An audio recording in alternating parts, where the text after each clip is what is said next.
હરીશ્વર મહાદેવ। પ્રાચીન સમયમાં જ્યારે દાનવો દેવતાઓને ઘણી તકલીફો આપવા લાગ્યા અને ધર્મનો ક્ષય થયો, ત્યારે દેવતાઓ ભગવાન વિષ્ણુ પાસે ગયા। ભગવાન વિષ્ણુએ દેવતાઓને કહ્યું કે ભગવાન શિવની ઉપાસનાથી પ્રાપ્ત શક્તિથી જ દાનવોનો નાશ થઈ શકે છે। વિષ્ણુજી કૈલાસ ગયા અને ભગવાન શિવની પૂજા કરવા લાગ્યા।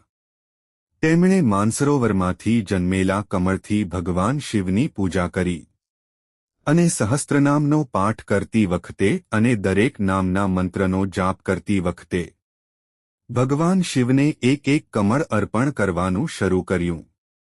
વિષ્ણુજીની પરીક્ષા લેવા ભગવાન શિવે 1000 કમળમાંથી એક કમળ સંતાડી દીધું હતું।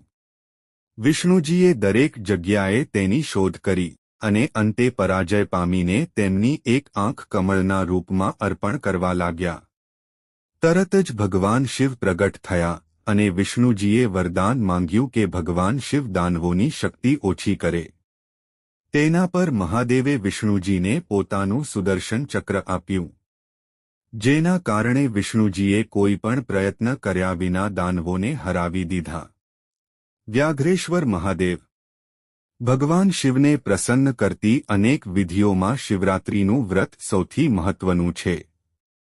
આ વ્રત પૂર્ણ કરવા માટે વ્યક્તિએ સવારે વહેલા ઉઠવું જોઈએ। પોતાની દિનચર્યામાંથી નિવૃત્ત થયા પછી શિવાલયમાં જઈને ભગવાન શિવની પૂજા કરવી જોઈએ। આ સાથે જ્યોતિર્લિંગને સુંદર સ્થાન પર સ્થાપિત કરવું જોઈએ અને તમામ સામગ્રીઓ સાથે પૂજા કરવી જોઈએ। ઓમ નમઃ શિવાયનો જાપ કરીને સંગીત સાથે 3 વખત આચરણ કરવું જોઈએ। રાત્રે જાગરણ કરીને અને પ્રાર્થના કરીને ઉપવાસ સમાપ્ત કરવો જોઈએ। ભગવાન શિવની પૂજા કરતી વખતે કહેવું જોઈએ કે હે મહાદેવ, તમે આ વ્રતથી સંતુષ્ટ થાઓ અને અમને આશીર્વાદ આપો। ત્યારબાદ શિવલિંગનું વિસર્જન કર્યા પછી પોતાની ક્ષમતા મુજબ દાન વગેરે કરીને ભોજન કરવું જોઈએ। આ માટે એક કથા એવી છે કે ગુરુહ્ય નામનો પાપી નિષાદ રોજ જંગલમાં જતો અને ચોરી વગેરે જેવા અનેક દુષ્કર્મ આચરતો હતો। એકવાર શિવરાત્રિના દિવસે તે પોતાની ગર્ભવતી પત્ની સાથે ખોરાકની શોધમાં નીકળ્યો, પરંતુ તેને કશું મળ્યું નહીં। નિરાશ થઈને એ આશામાં તળાવ પાસેના વેલાના ઝાડની નીચે બેસી ગયો કે જો કોઈ પ્રાણી પાણી પીવા આવે તો તેને મારીને ખાવું જોઈએ।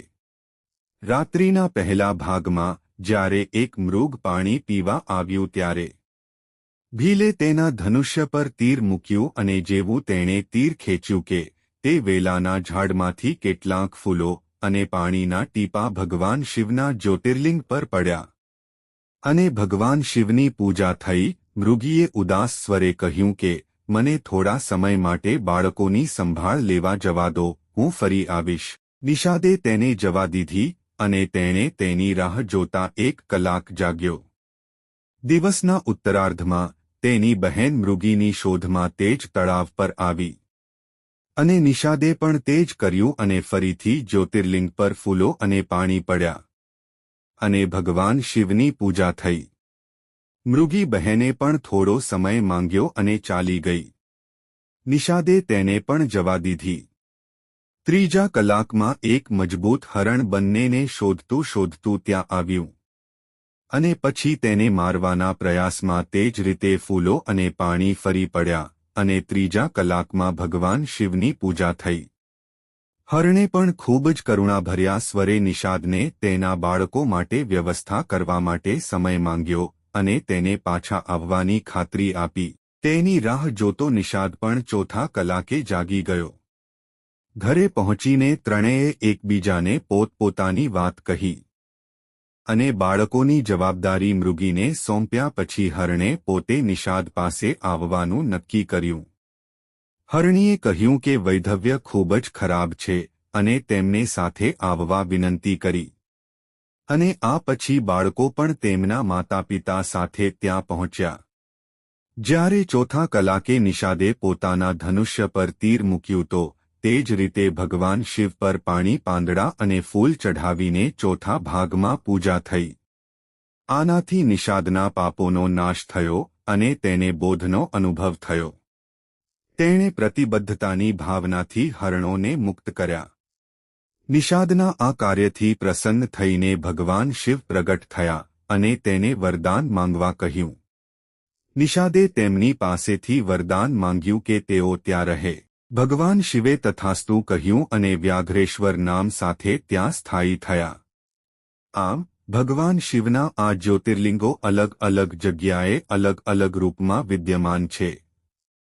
શિવરાત્રિનું આગવું મહત્વ છે. તે નિષ્ઠાવાન ભક્તને ઇચ્છિત ફળ આપે છે. આ કથાથી સ્પષ્ટ થાય છે કે શિવરાત્રિના દિવસ રાત જાગતા રહીને શિવની ઉપાસના કરવી જોઈએ. સુતજીએ કહ્યું કે આ દિવ્ય ચરિત્ર સાંભળવાથી તમામ રોગો મટી જાય છે અને સિદ્ધિઓની પ્રાપ્તિ થાય છે. ઋષિએ મહાત્મા સુતજીને કહ્યું કે કૃપા કરીને અમને શિવ અને પાર્વતીના અન્ય ગુપ્ત ચરિત્ર જણાવો. સુતજીએ કહ્યું કે હે ઋષિઓ, ઉપમન્યુએ ભગવાન શિવનું આ ચરિત્ર શ્રી કૃષ્ણને કહ્યું હતું અને આ તે ચરિત્ર છે જે હું તમને હવે કહું છું. એકવાર શ્રી કૃષ્ણ ભગવાન શિવને પ્રસન્ન કરવા કૈલાસ પર્વત પર તપસ્યા કરવા ગયા. ત્યાં તેમણે ઉપમન્યુને તપસ્યા કરતા જોયા અને તેમને શિવ ચરિત્ર સંભળાવવા માટે પ્રાર્થના કરી. શ્રી કૃષ્ણની વાત સાંભળ્યા પછી ઉપમન્યુએ કહ્યું કે મેં ભગવાન શિવને પ્રસન્ન કરવા માટે બ્રહ્માજી, વિષ્ણુજી વગેરે જેવા અનેક દેવતાઓને તપ કરતા જોયા છે. ભગવાન શિવનું સ્વરૂપ અનન્ય છે અને તેમની મહાનતા પણ અલૌકિક છે. શિવજીનું દિવ્ય સ્વરૂપ જોઈને મેં તેમની પૂજા કરી ત્યારે તેમણે મને વરદાન માગવાનું કહ્યું. મેં તેમને મારા વરદાન તરીકે પૂછ્યું કે મારે ત્રણેય કુળનું જ્ઞાન હોવું જોઈએ. તમારામાં દ્રઢ ભક્તિ રહે અને તમારા પરિવારને દરરોજ દૂધ અને ચોખા મળે. ભગવાન શિવ પાસેથી મેં જે માંગ્યું તે બધું જ મને સરળતાથી મળી ગયું છે. શ્રી કૃષ્ણ દ્વારા પૂછવામાં આવતા ઉપમન્યુએ કહ્યું કે હું શિવના કેટલાક વિશેષ ભક્તોનું વર્ણન કરીને શિવનું મહત્વ અને શિવ ભક્તિનું વર્ણન કરું છું. હિરણ્યકશિપુએ એકવાર મહાદેવની પૂજા કરી અને દેવતાઓની જેમ ઐશ્વર્ય પ્રાપ્ત કર્યું. આ કારણે તેણે ઘણા દેવતાઓને પણ હરાવ્યા. અહીં સુધી કે પ્રહલાદે ઇન્દ્રને હરાવીને ત્રણેય જગત પર કબજો જમાવ્યો. મહાદેવજીની ઉપાસના દ્વારા જ યાજ્ઞવલ્ક્યને જ્ઞાન પ્રાપ્ત થયું અને વ્યાસજીને દિવ્ય કીર્તિ પ્રાપ્ત થઈ.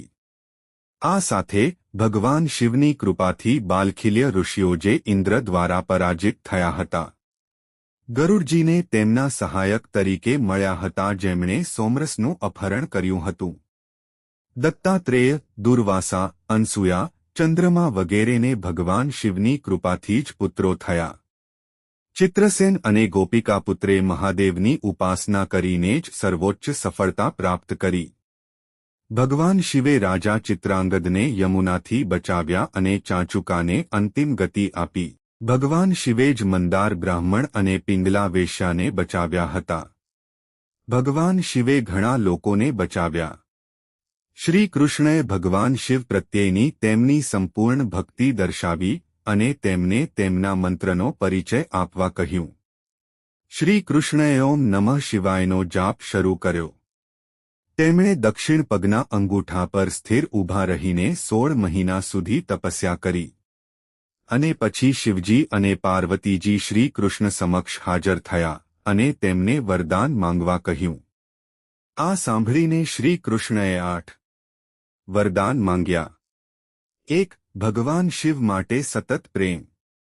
2. સતત સ્નેહ. 3. 10 પુત્રો. 4. અડગ કીર્તિ.